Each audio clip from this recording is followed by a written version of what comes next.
Bienvenue dans cette nouvelle vidéo, ici Small. Si tu es nouveau sur cette chaîne, n'hésite surtout pas à t'abonner, à partager cette vidéo pour tous ceux qui en auraient besoin. Et voilà, laissez un beau pouce bleu sur la vidéo si tu l'as aimé. Donc aujourd'hui, nous allons voir comment faire la palpation chez la lapine. Déjà, c'est quoi la palpation?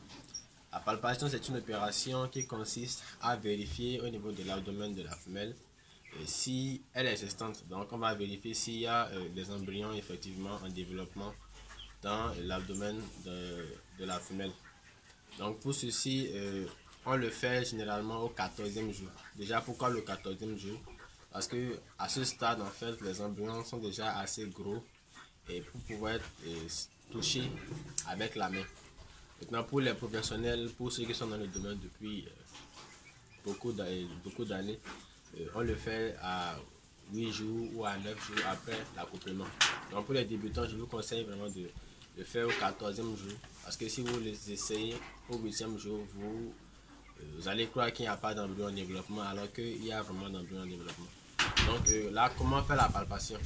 Pour faire la palpation, il faut d'abord calmer la femelle. Donc il y a des femelles qui sont un peu agitées. Donc pour pouvoir les calmer, lorsqu'elles sont un peu brutales, il faut les caresser comme ça, voilà. Ça rassure la femelle, ça la calme.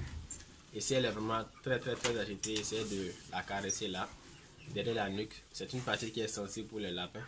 Donc quand je caresse mes femelles, elles se calment généralement toutes.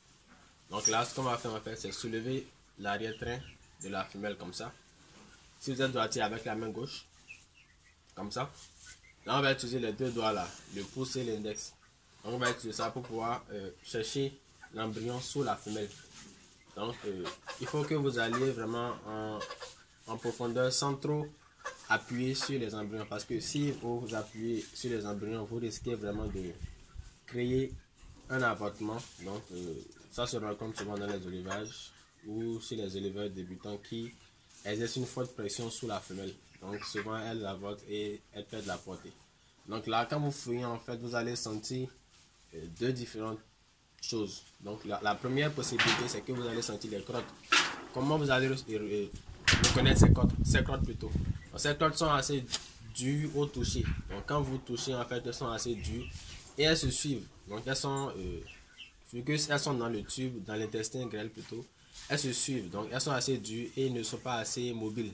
Donc lorsque vous sentez en fait des boules assez dures, bon ça c'est des crottes, hein.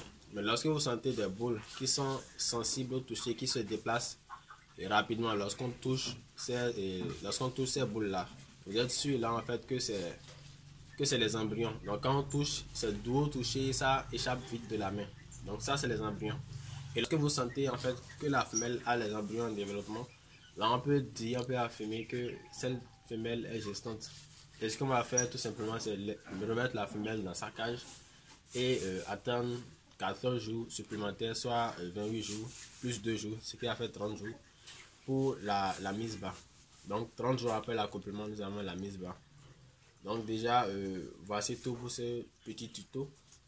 Si tu as aimé cette vidéo, n'oublie surtout pas de la liker, de la partager, de t'abonner si tu n'es pas encore abonné. On se dit à la prochaine dans d'autres vidéos. Merci.